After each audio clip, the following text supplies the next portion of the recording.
শুধু 5টা tips follow করলে তুমিও গুচ্ছ কম্প্রিহেনশনে অনেক ভালো করতে পারবে। টিপস 1 হচ্ছে আগে কোশ্চেন পড়া তারপর প্যাসেজ পড়া। তোমার কাজটা কি ভাইয়া? আগে কোশ্চেন পড়বে তারপর প্যাসেজ পড়বে। অনেক শিক্ষার্থী দেখা যায় আগে প্যাসেজ পড়ে তারপর কোশ্চেন পড়ে।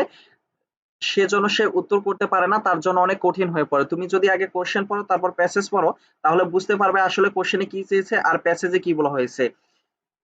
কি পয়েন্ট গুলো তোমাকে জানতে হবে। কি পয়েন্ট গুলো কি ভাইয়া? কি পয়েন্ট হচ্ছে যে 5টা প্রশ্ন দেওয়া থাকবে, এই 5টা প্রশ্ন ভালো করে পড়ার পর এই প্রশ্নে কি বলা হয়েছে বা কি চেয়েছে সেটা তোমাকে লক্ষ্য করতে হবে। যে প্রশ্নগুলা এরকম হয় যে 1 নাম্বার প্রশ্নে এরকম থাকে, the best title of the passage, মানে প্যাসেজের ভালো নাম কোনটা দিলে ভালো হতো, এরকম থাকে। 2 নাম্বার কোশ্চেন এরকম থাকে অ্যাকর্ডিং টু দ্য রাইটার, মানে রাইটারের মত অনুসারে। 3 নাম্বারটা এরকম থাকে যে ইফেক্ট বা হচ্ছে রিজন। আর 4 আর 5 বেশিরভাগ ক্ষেত্রে সিনোনিম অ্যান্টোনিম থেকে প্রশ্ন করা হয়। এই যে এই 5টা প্রশ্ন তোমাকে আগে ভালোভাবে বুঝতে হবে যে আসলে কি চেয়েছে আমার কাছে। তুমি যদি 5টা পয়েন্ট ভালো করে বুঝো বা 5টা কোশ্চেন ভালো করে বুঝো, তাহলে তুমি এটা যদি সাইডে লিখে রাখো যে আমার 1 নাম্বার প্রশ্নে প্যাসেজের টাইটেল জানতে চেয়েছে, 2 নাম্বারে লেখকের মত অনুসারে জানতে চেয়েছে, 3 নাম্বারে এর কারণগুলো জানতে চেয়েছে, 4, 5 আমার সিনোনিম অ্যান্টোনিম জানতে চেয়েছে। তাহলে তোমার জন্য অনেক ইজি হবে না ভাইয়া? অবশ্যই ইজি হবে। তারপর তুমি কি করবা? প্যাসেজে যাবা। প্যাসেজ গিয়ে কি করবা? মার্ক করবা। আগে প্যাসেজটা পড়বা, পড়ার সাথে সাথে মার্ক করবে যে আসলে এই যে এইটা হচ্ছে আমার 1 নাম্বার প্রশ্ন চাইছে, সাথে নম্বরটা লিখে দিবে যে আসলে আমার 1 নাম্বারে কি চাইছে? টাইটেলটা চাইছে, তাহলে তুমি 1 লিখলা টাইটেল।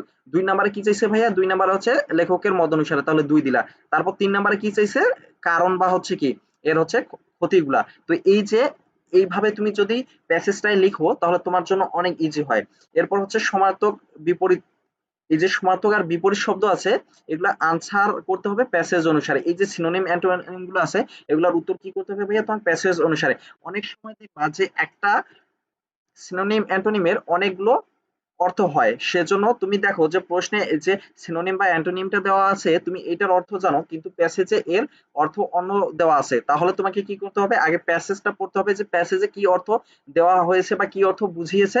তারপর কি করতে হবে? তোমাকে উত্তর করতে হবে। তাহলে তোমার জন্য অনেক ইজি হবে ভাইয়া। তারপর দেখো অর্থ জানা না থাকলে করণীয় কি? এটা হচ্ছে খুব খুব গুরুত্বপূর্ণ।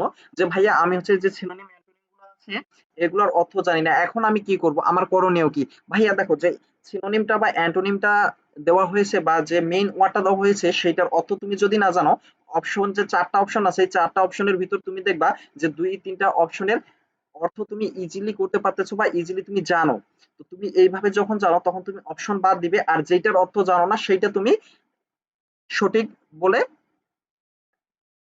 উত্তরপত্রে মিশাবে। তাহলে দেখবে যে তুমি কম্প্রিহেনশনে সর্বোচ্চ নাম্বার পাবে। এখন কথা হচ্ছে ভাইয়া তুমি যদি কম্প্রিহেনশনে ভালো করো তাহলে অন্যদের থেকে এগিয়ে থাকবে, কারণ দিন শেষে সবাই কম্প্রিহেনশন স্কিপ করে পারে না বলে।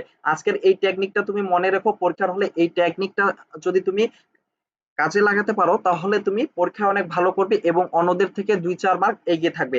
আজকের ভিডিওটি এই পর্যন্ত। পরবর্তীতে কি ভিডিও চাও সেটি কমেন্ট বক্সে জানিয়ে দাও। তুমি তোমার বন্ধুদের মেনশন করে দাও, ভিডিওটি খুঁজে পেতে টাইমলাইনে শেয়ার করে দাও। এর পাশাপাশি তুমি আমাদের ফেসবুক পেজটি ফলো দিয়ে রাখতে পারো। আমাদের ফেসবুক পেজের নাম বিশ্ববিদ্যালয় ভর্তি গাইডলাইন ইওর মেন্টর, এবং এর পাশাপাশি আমাদের ইউটিউব চ্যানেলটি সাবস্ক্রাইব করে রাখতে পারো। আমাদের ইউটিউব চ্যানেলের নাম HSC2 অ্যাডমিশন। তোমরা সবাই ভালো থেকো, সুস্থ থেকো।